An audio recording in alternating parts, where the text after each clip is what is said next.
অনেকের অনুরোধে, নেতাকর্মীদের এবং ভোটার ভাইদের অনেকের অনুরোধে, আপনাদের মতো মানুষের অনুরোধে আমি প্রার্থিতা দিয়েছি। আপনারা জানেন আমাদের ঘাটাইল উপজেলা আওয়ামী লীগ থেকে কোনো প্রার্থী ছিল না, যার কারণে আমাকে এই প্রার্থী হতে হয়েছে। এই জন্য যে নেতাকর্মীদের দাবির মুখে অনেক সময় নিজেকে জলাঞ্জলি দিতে হয়, উদ্যোগ নিতে হয়, দায়িত্ব নিতে হয়। সেই দায়িত্ববোধ থেকে আমি আপনাদের প্রার্থী হয়েছি। আপনারা এখানে একাধিক প্রার্থী আছে, আপনারা বিবেচনা করে দেখবেন কার কি কর্মকাণ্ড। আপনার আমার মুরব্বী বলেছেন এই রাস্তার কথা কেউ ভোটের সময় ভোট দিতে বলে, কিন্তু পরে আর খবর পাওয়া যায় না। আপনারা বিবেচনা করে দেখবেন, আপনারা মনে করে দেখবেন, গবেষণা করে দেখবেন বিগত দিনে আমাদের কি কি ভুল হয়েছে। সেই ভুল থেকে আপনারা শিক্ষা নেবেন। আর পাশাপাশি আমরা যে একাধিক প্রার্থী আছি, কার কি কর্মকাণ্ড, কে কি করতে চায়, কে কি করেছে, দলের জন্য সমাজের জন্য কে কি করেছে, তারগুলো বিবেচনা করবেন। আপনাদের বিবেচনার ভার আপনাদের কাছে। আমি খুব কিছু বলতে চাই না, যেহেতু 2-3 দিন সময় আছে। এই সময়ের মধ্যে আপনারা খোঁজখবর নেবেন, সিদ্ধান্ত নেবেন।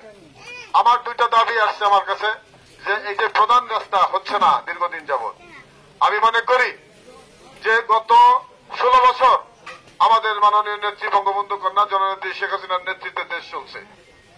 বাংলাদেশের প্রত্যেকটা উপজেলায় যে কাজ হয়েছে ঘাটালে সেই কাজ হয় নাই।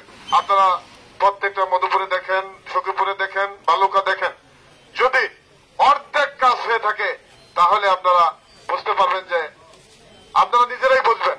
আপনারা ওই উপজেলাগুলো দেখেন, আমাদের সিদ্ধান্ত ভুলের কারণে এই কাজগুলো হচ্ছে। আপনারা বিবেচনা করে দেখেন, কখনো আবেগের বশবর্তী হয়ে ভোট দেবেন না, আমাকেও দিবেন না, কিন্তু আপনারা সিদ্ধান্ত ভালো নেন।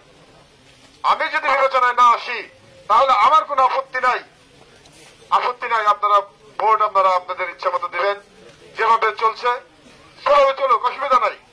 তবে আমি বলবো যে আপনি যদি একটা সুসন্তান তৈরি করেন, তাহলে এই সন্তান আপনাদেরকে সম্মান দিবে, আপনাদের অর্থবিত্ত বাড়াবে, আপনাদেরকে অনেক আনন্দ দিবে পরিবারকে।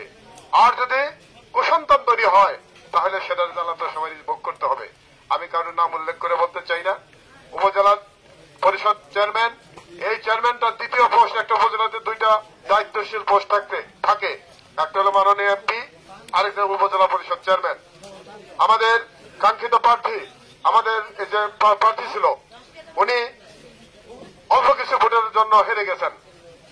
ঘাটাইলের 4.5 লক্ষ মানুষের ক্ষতি হয়েছে কিনা এটাও আপনারা ভেবে দেখবেন। আমি কোনো কথা বলতে চাই না। আমি প্রার্থিতা দিয়েছি এটা দ্বিতীয় চেয়ার, উপজেলা পরিষদ চেয়ারম্যান। এখানে কিন্তু অতি রাজনৈতিক পোস্ট না, এটা শুধু আওয়ামী লীগের জন্য কাজ করবে না, এটা আওয়ামী লীগ, বিএনপি, জাতীয় পার্টি সকল শ্রেণী পেশা মানুষের জন্য কাজ করবে। আপনার একটা জায়গা লাগবে, আপনার একটা সম্পত্তি নেওয়া, আপনার কেওয়াজ লাগবে, আপনার একটা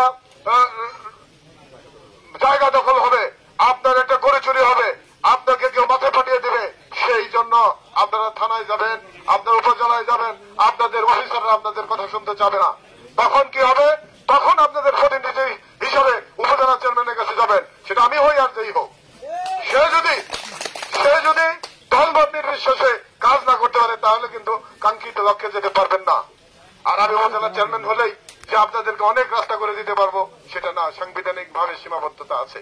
তারপরেও আমি আওয়ামী লীগের লোক, জননেত্রী শেখ হাসিনার লোক। আমার ইতিমধ্যে আপনারা জানেন যে আমি জেলা আওয়ামী লীগের সদস্য, উপজেলা আওয়ামী লীগের সদস্য। অতএব আমার যথেষ্ট অধিকার আছে আমার নেত্রীকে বলার জন্য, মন্ত্রী পরিষদকে বলার জন্য, মন্ত্রণালয়ে যেয়ে আমি অধিকার নিয়ে কথা বলতে পারবো। যে আপনি সখীপুরের রাস্তা দেখেন, মধুপুরের রাস্তা দেখেন, সেখানে যদি 2000 কিলোমিটার রাস্তা হয়ে থাকে, কেন আমার এখানে 1000 কিলোমিটার রাস্তা? আমার 1000 কিলোমিটার রাস্তা আমাদেরকে 5 বছরে দিতে হবে। সেই অধিকার কিন্তু আমার আছে। সেই জায়গায় আপনাদেরকে আশ্বস্ত করতে চাই যে আমাকে যদি উপজেলা চেয়ারম্যান নির্বাচিত করেন তাহলে অবশ্যই আপনাদের সেই জায়গায় আপনাদের রাস্তা আমি করে দিতে পারবো। আমি জানি না কতটুকু পারবো, আমি কোনোদিন পাবলিক চেয়ারে বিল করি নাই। তারপরেও আমি যতটুকু লেখাপড়া করেছি, যতটুকু আমি পড়াশোনা করছি, আমি মনে করি অনেক সুযোগ আছে এটা করার জন্য।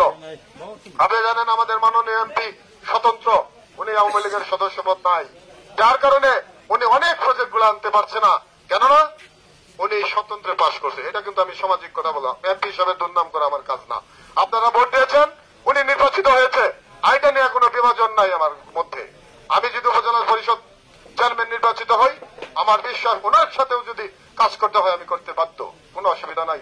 জনগণের চাহিদার জন্য আমি কাজ করব, ব্যক্তিগতভাবে কোনো লাভবান হওয়ার জন্য আমি আসি নাই, আসবো না। এখানে ব্যক্তিগত কোনো স্বার্থ আমি দেখব না।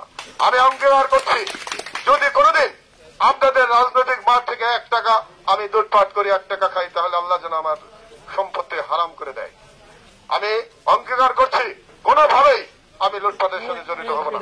আমি জানি এই 4.5 লক্ষ মানুষ গত 15 বছর যাবৎ অনেক উন্নয়নের বাইরে রাস্তায় চলাচল করতে পারে না, বর্ষাকালে গাড়ি ঘোড়া চলে না, রিক্সা ভ্যান চলে না, কত মানুষের কষ্ট হচ্ছে, কিন্তু অন্যান্য উপজেলায় অনেক কাজ হচ্ছে। অতএব আমি আর কথা না বাড়িয়ে আমাকে 21 তারিখে আপনারা মোটরসাইকেল মার্কায় বিজয়ী করবেন, এই প্রত্যাশা রেখে আপনাদের সুস্থতা কামনা করে আগামী দিনে আমার পাশে থাকবেন, আমি আপনাদের পাশে থাকব, এবং এই অঙ্গীকার করে আমি আমার বক্তব্য শেষ করছি। খোদা হাফেজ। জয় বাংলা, জয় বঙ্গবন্ধু।